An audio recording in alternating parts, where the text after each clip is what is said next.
Running Sentences presents The Long Road to Get Home. Part 3. Escaping the Woods. The journey now brings them back to the woods, a place filled with danger and cats. Big cats. All Ventured can do is hurry forward as fast as they can. This story is written and narrated by Michael Hunry. It is a work of fiction, so any names, characters, businesses, events, and situations within this story are products of the author's imagination. Any resemblance to real people, situations, characters, businesses, events, and/or fictional businesses, characters, events, and so on is purely coincidental. Copyright 2024, Michael Hunry. All rights reserved.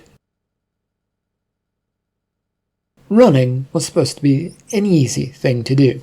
However, for Ventured, it was a task filled with harrowing frustrations. Twice, they'd accidentally dropped Langer as they went over tree roots that took up much of the ground in front of them. Going around was not much of an option, with these big cats sounding rather close by. There is only so much running that they can do, though. Alright, hold up, group. We've got to deal with these things. How now? Well, we don't have a choice, Erie. Running around isn't going to help us and will only exhaust our energy. Caddy, can you remember anything else about those creatures? I can think on it, but I doubt we will have much time for such things. Perhaps I can help? They swung to see Claudia emerge from the shadow of a tree. She looked rather unperturbed, as she hadn't even broken a sweat in her run away from the town. The lot of them prepared for anything, weapons at the ready to use against her. And why would you do that? You did help me escape, didn't you? And we don't have much time to talk this over. Those Calicos will close in on us in a few moments. Do you want my help or no? Start with how you know about them. Claudia waltzed over to them with an assured step, then cast a glance over her shoulder. Are you sure you don't want me to help heal Langer first? More people will make this fight easier. We don't have time for healing unless it takes a few seconds.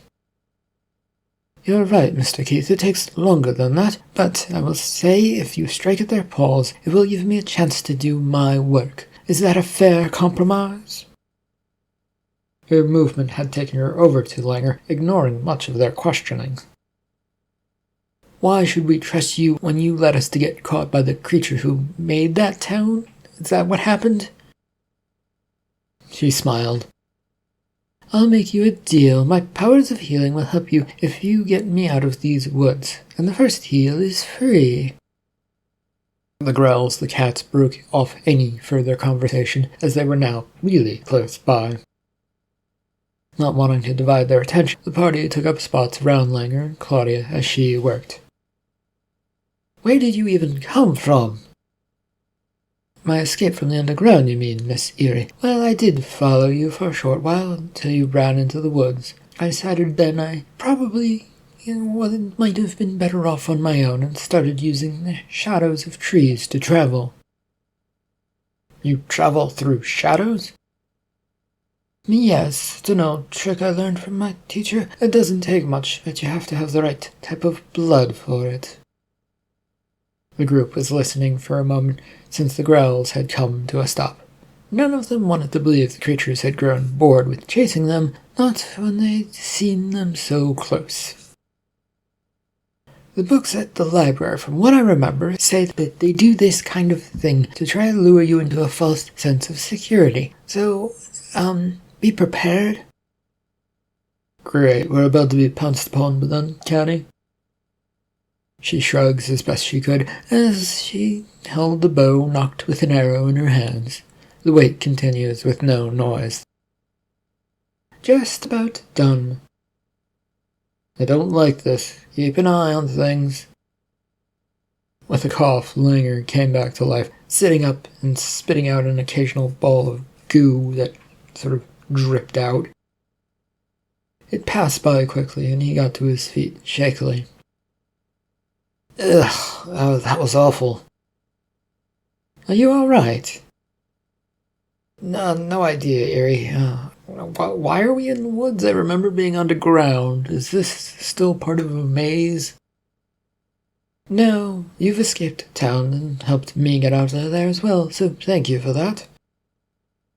Right, the cats aren't attacking us and we got Langer up. It's time to keep moving then. Miss Claudia, you can either stay with us or leave. It is up to you. Venture began moving again, with Caddy guiding them as they broke into a run to get out of there. The edge of the woods took some time to get to, and without the noise of the cats following them, it was a rather disturbing one. It put them all on edge as they ran. The woods, though, did not meet a river, as Caddy had predicted. Instead, it was a wide grassy field that appeared before him and disappeared beyond their line of sight. Venture came to a stop and took the time to consider their options while staying ready for just about anything. Langer, are you recovered? A bit. I'm tired, but I'm sure all of us are. What do you need? We have to check out the area up ahead and see what we might encounter. Take Erie with you since you're probably not all that well. He nods yes in response to Barnes' request and took a few steps before looking back to make sure Erie is with him. She was, so off they set as quietly as they could. The move across the field was a slinky one, as cover to hide their movement was rather non-existent, and tall grass and little else to hide around. The two did find a few dips in the ground, though, that went far enough to cover most of them, but then they would come up again, and halfway across they came to a stop to study what they saw. Not the most helpful of trips, is this? Caddy should be here since she's better at these things, though she did say there would be a river at the end of the woods, so... I think there might be something off in that direction. He points off towards the right, where the land seemed to drop away for a moment. Well, it's as good a guess as any. I'll call our group to join us. You go a bit ahead, okay? Don't get out of sight. We still don't know where the Calicos are. They nod to one another as he sets off, hurrying a good dozen or so feet ahead. Erie, meanwhile, rises to full standing and gave out a long whistle. There was a response from the woods, and the rest of the group began hurrying towards them, joining after a minute. We think there might be a river over there. Langer's up ahead, with to do a little more scouting, but only a few feet this time. Caddy, if you could join him. This time, Caddy, with her map out, moves forward, tracking where Langer was. True to his word, he was only a dozen feet ahead, and hasn't moved much. You think the river is where? He pointed off towards where he thought it is, and she compared it to her own map. Figuring it out, though, wasn't simple, as the map got turned over and over again before Caddy stopped herself. If that is the river on this map, it certainly doesn't line up. Well, we don't have much choice. We either go towards it or away from it. Right, the cats are still behind us somewhere, and they won't have given up. The rest of the group, including Claudia, now had caught up to them, sneaking their way, though not terribly stealthily, to them. Langer looks them over one by one, and waved for them to creep along a little quieter. His efforts only made them pause for a moment. No choice, really, since our map isn't that detailed and is a bit damaged, and there's details are missing as you point out at what looks like a river. Let's just get closer. Alright, group, stay here until we make a signal, okay? We'll make a signal if something goes wrong on our end here then as well. There were nods all around, and Langer and Caddy, following the orders of Barn, set off once again, quietly making their way. With the sun setting, it was getting harder and harder to pick things out on where they would be safe. Langer doesn't have any type of night vision to see around. Well, Caddy does. It wasn't the best in the world, and it sort of only worked during certain times. The two nearly stumble into the river itself when Caddy's foot slips down an embankment. She catches herself and lets out a grumbled sigh. River? Yep, and a wide one that isn't likely to let us cross, at least from what I can see. Which isn't much. The darkness of this realm gets real bad, so I don't think we can go any further." "Agreed." She stood up and signaled the group, who hurried forward to meet them once again. They did move a little ways away from the bank of the river, though, to prevent anyone else from slipping about or into it. "Well, what's going on?" "It's getting too dark to move much further, Barn, unless your vision works well in the dark here." "Nah, this place is a creepy mess, and our only hope would be this newcomer, Miss Claudia." "Well, I can see some stuff, but this place has a magical effect that blocks me from telling you much about it and from seeing further than a few feet." "Well then, we'll set up camp for the night. First watch goes to Keith and Erie. We don't have much to sleep on, so it'll be a rough night." The group set about clearing a bit of space for themselves, trying to make sure that it'd be mostly flat ground, free of any debris. Thankfully, there was none, and they soon had a bit of a campfire going as they settled in the night, each shift going by with no interruptions from even the cats themselves, and the only difference being that a fog had rolled in. It made them all very, very suspicious when they took their shifts and watched out and listened for those cats which didn't appear to be around anymore. Morning came, and when they were all up, it left them in a much better place than they'd been. "If you want, I can throw a fireball and try and clear this fog away, but I fear this fog would just merely close in on itself again." "Well, the river is flowing down past the field, right? Not back towards the woods?"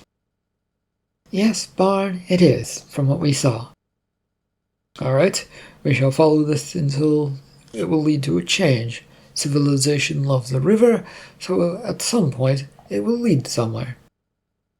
The troop marched off, staying a bit close to the river, but not too close. The river led them to a quiet little town by the afternoon, though the fog had only partially lifted in that time. Ever familiar to them by that point, though, was the sound of growling that was now following them once more. Though once they spotted the little town, they breathed a sigh of relief, but stopped before going into it. "This place looks dead to me."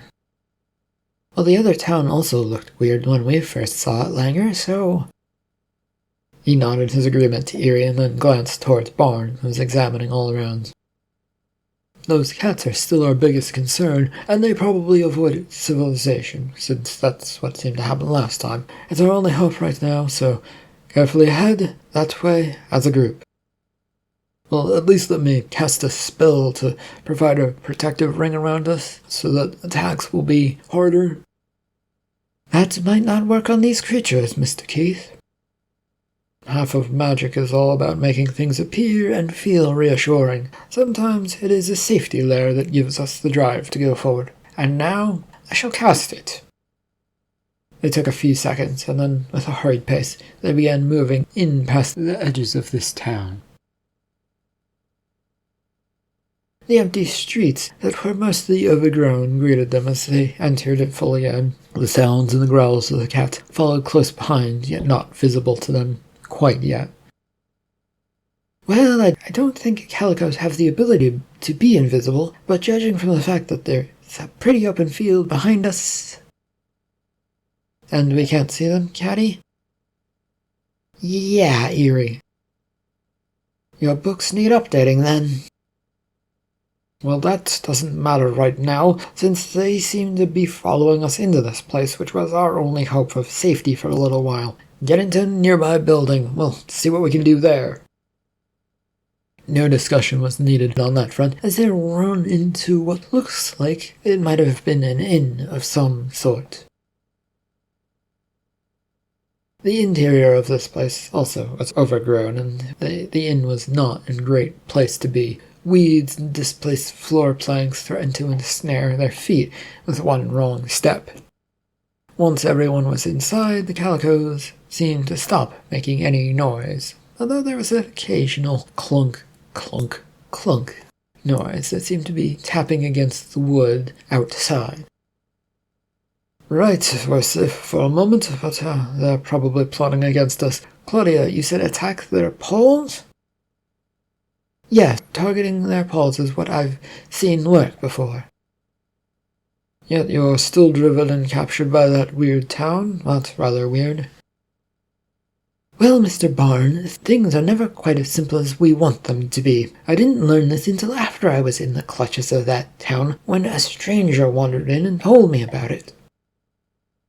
Barn and Erie both had gone over towards a nearby window to look out and see if they could spot anything. Erie, though, had turned back to look over at their new compatriot, who stood in the middle of the room. And where is Peter, your associate, who I suppose you managed to escape with you? I don't know the answer for that. He was by my side in one moment and then gone the next.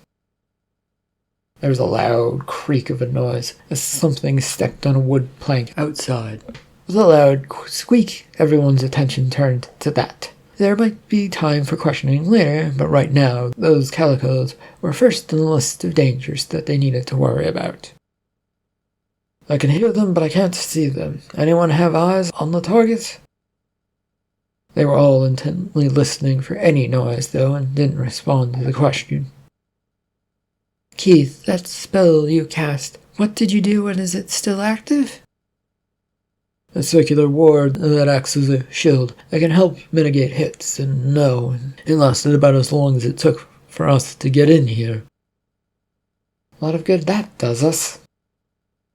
I didn't know when they would attack or if they would. It was an open field and giving us a better chance of getting in here, and, There was a heavy rattle that shook a nearby wall, knocking some dust off of it.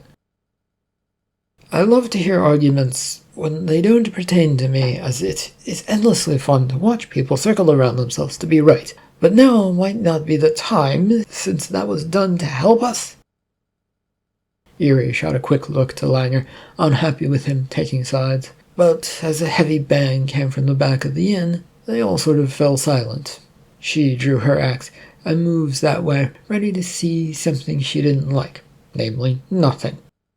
There was a door that stood in her way of seeing towards what she suspects is a kitchen area, and which she was ready to kick open. Everyone ready for nothing? Yeah, get on with it. The door fell off of its hinges with a kick and fell inward from her efforts. She peered inside to see if there was a cat in there, but as expected, nothing looked wrong. Here, kitty, do you want to come out and play? I don't think that type of thing works on them. There is, however, a familiar click of what sounds like claw nails from a cat hitting on a wooden floor. It didn't sound as close as she was expecting, though Erie still holds her weapon at the ready. Go in already. You're a big brute who takes attacks and shrugs them off. Shouldn't you be rushing in there, ready to swing at invisible targets? That's what you've done in the past, without much thought, and have gotten us into much trouble with it before. Well, that's easy for you to say. You were always last in line. I'm not. I stay near the center of the line, away from being ambushed. I dislike the back of the line. A chair, which was in the center of this kitchen area near a table, suddenly flying through the air in their direction. With only a moment's reaction, Erie and Keith both hit the ground as it flies into their room. It crashes harmlessly to the ground a moment later, and Keith was up and about in a flash, slapping his hands together as the wooden doorway suddenly morphs together, making it a solid wall.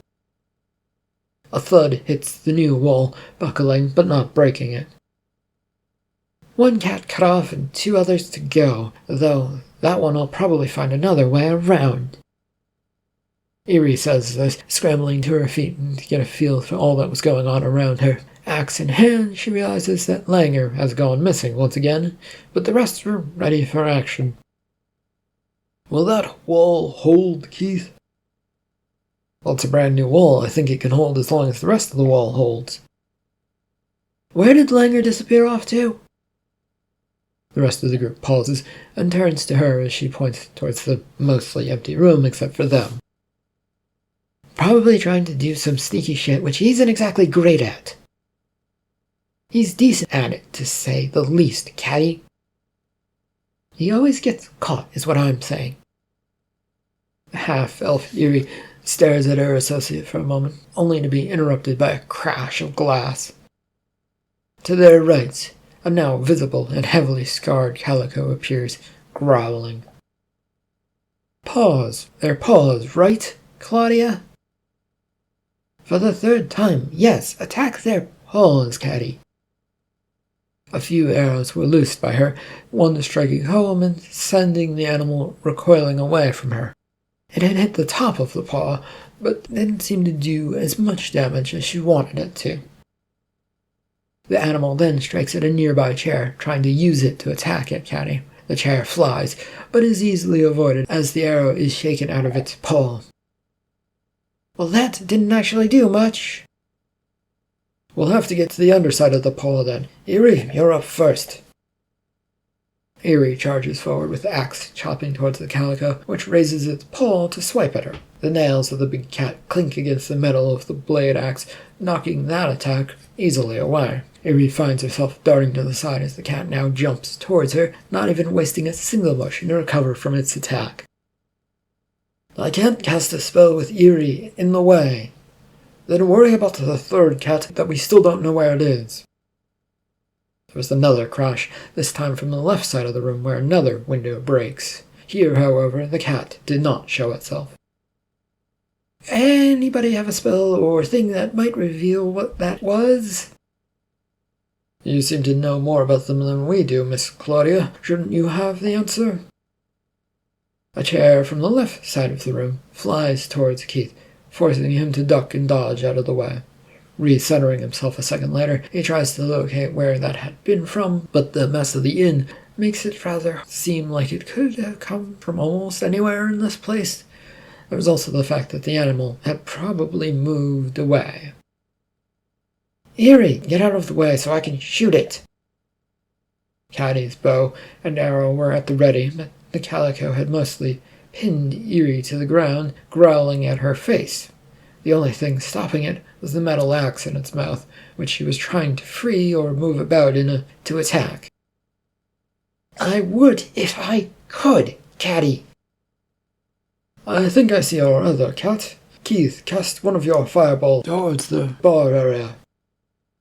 We're in a wooden building. It looks dry as hell in here. We will set ourselves on fire. Well, it's a chance, we'll have to take it.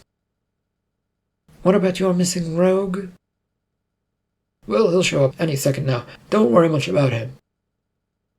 The Calico over Eerie gave a sharp, surprised yelp and jumped away, paw bleeding a bit from its underside as she glances to the side of her to see a familiar-looking blade sticking up from the floor. Did I hit it? Barely, Langer, barely. What are you doing in the basement? The neat hole he'd stabbed through the floor allowed him to speak, but Eerie didn't feel entirely comfortable speaking this way. Well, it doesn't matter. Get up here and help out, Eerie adds. Hey, I just did a bunch of damage to that cat. You can't say I didn't help out. We need you up here. There was a heavy thud where the newly formed wall was, and claw marks ripping their way through it. Distracted for a moment, Eerie looks that way and then back towards where she thought the Calico was, where she last saw the Calico, only to see nothing. Oh no. Don't. I didn't panic and I paid attention. I just threw a couple of arrows at it as it jumped out the window while you were distracted. If you two are done, you three are done fighting, we could use a little help over here. We can't see it. How can they even offer to help us, Bard? There was another quick stab that came from the floor. They at first met nothing, but then they struck home. A yelp of hiss and the invisibility on the Calico dropped away as it tried to withdraw from standing in the middle of the room. I did it! I did the most out of all of you so far, so fuck off, I did good. With a growl and a hiss, the cat turns and jumps through the window it had come through, no one getting a chance to react, and by the time they'd gotten to the window, it too was gone. The thuds of the newly formed wall also fall silent. That might have done it, or it might be that the creatures are going to quietly hunt at us now. Doesn't matter much which it is, though. For the moment, we need to take a rest, Barn, and we have some questions for Miss Claudia. I don't have many answers, but I can try and answer. Langer, satisfied with his work, hurried to join his friends, getting up the basement stairs and back into the kitchen. He stops as he was about to open the door that would lead that way, though, since he remembered 3 cats, and only 2 were really chased away for the moment. If you're out there, cat, don't think I can't attack you, because I can do it. He steps out, daggers at the ready for any invisible fiend to come at him, his foot carefully sliding along the ground to make sure there was nothing in front of him as he looked around. Empty. A kitchen table tossed to one side, and an open door leading to the back alleyway space, and a few pots and pans. Are you here, kitty? A large growl erupted from his right, and he went into a crouched position looking for it. There were still no signs of it, and the sounds of wood splintering came from the main area behind him. Is that you, Eerie? Yeah, what's going on in there? Maybe a calico hunting me? Maybe it ran away? All I knew, all I heard, was a growl. The new wall splintered apart, and was once again a door, though this time much, much smaller, as Eerie appears, followed by Barn, and both with weapons at the ready. Where is it? I think in front of me, maybe? Then there is only one thing to do. Go. All 3 charged forward, slashing away at the air in front of them, but slightly away from one another so they didn't catch one another in their attacks. They were soon at the end of the room, having met no animal. While it is embarrassing that we didn't manage to find it, I hold that it is still a good idea that we did that. To be safe, right? Yeah, going with that theory sounds the best. Well, we need to get out of here before the cats decide to return. If they do, perhaps Caddy has gotten the map straightened out now and can get us in a direction of some location that actually exists. Well, apparently this plane of existence won't allow for easy answers, and we knew that coming in here, Barn. She's our way of getting out of here, but we need an updated map. Perhaps Claudia might provide an answer of where we can find that? You trust her? There was a brief shrug from those 2 as they backed their way slowly towards the door that they'd hacked. Entering the main room, Keith and Caddy were near Claudia, keeping busy as the other 3 now appeared. The cats are gone for now. We're not sure if they will come back or not. What we need, though, is a way out of here and to a regular place that isn't trying to kill us. I will point out that this place didn't try that. It was the Calico's fault. Eerie moved quickly towards Claudia, and instead went towards a nearby window to act as a lookout. Well, my map has failed us twice now, and I'm not sure my friends will be willing to risk much more on it. Do you know a way out of here, Claudia? Yes, where is our or to the nearest town? I've been trapped at that town for almost 2 years, give or take a year or more. The whole area could easily change in that time and has been known to do so. If I even remember correctly, this used to be a busy little town, and now it is in this state. Yeah, okay, well, what could cause this to happen? It's simple, the shifting lines of life. There was a look of confusion that passed through the group as they tried to make sure they knew what she was saying. Well, I'll be the idiot here. If you could explain what that means for us, please. Langer says with a raise of his hand. Well, this world operates on underground lifelines. Think of them like rivers that are always changing and moving. Everyone here moves with them since they supply sustenance, supplies, and jobs. And away from these lines? Well, Eerie, a dark creature takes over those areas. until the lines move back towards them, or some other creature stakes their claims to it. Like the one in the maze, if you catch what I'm saying. Well, how far do these lines move in a year's time? Claudia shrugs. As far as they want to. Well, that doesn't help us. We need to find them in civilization to get home. Well, why do you need that? Well, it's pretty obvious, Miss Claudia, that we aren't from here. Our best way to get home is to find a town with a portal that will allow us to do so. And before you go asking us why not rip one open here in the wilds, we were told it might not open to where we want to go. That and the threat of collapsing things in 1 or 2 different planes. It was a rather complicated explanation from the books we read up on. The group was resting about the room for a moment, but all looked to keep a grip on their situation. Claudia got up and headed towards the door to look out it. Well, I might be able to give you a direction, should I get a sense of where we are. I'll just step out onto the road if that's okay. Shrugs went all around as she struts her way out of the inn. Are we trusting her, Barn?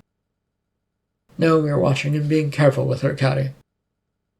Which is great, but we also shouldn't stay still for too long. At least that's my take, and we don't know what those cats are up to still. Barn nods to Langer's suggestion, and the group, as one, heads out, having recovered a bit. Stepping out, they were all careful and moved as a group, to stop anything from catching them off guard. They would only take a couple of steps before coming to a stop and looking to Claudia, standing out in the middle of the road, looking about town. My sense of direction isn't great, but I remember heading that direction towards a big city when I was captured. Do you mind explaining why you were headed towards a big city? Their gazes all followed Claudia, who's pointing out of town, away from the way they'd come in. I was running away from a bad creature that wanted to eat me. Is that good enough for you? How far do you think it might be? And, Caddy, try to find it on your useless map. Still with the map out, she was quickly trying to get it up so that they could all see it. I'm not sure this map will have what we need, since everything keeps moving. What does it have? A loose layout of the land. We've seen it several times already, Barn. I don't know how much more we can glean from it. We also can't really stand around here. I mean, guys, cats, what do you want to do? I'm with Langer all nut. Staying here won't do much good, but we still have an issue. Claudia steps over to them and stares at Keith as he says this.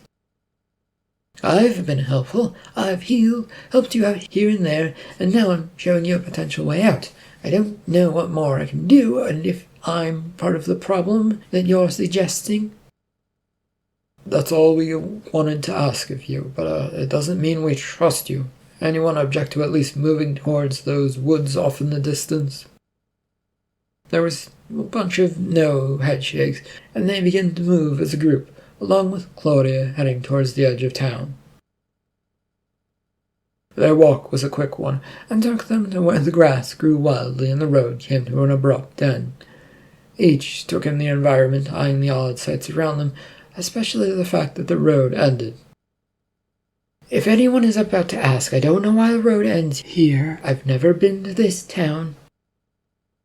But the place you were headed to was beyond here? Yes, potentially, Eerie, if it didn't move.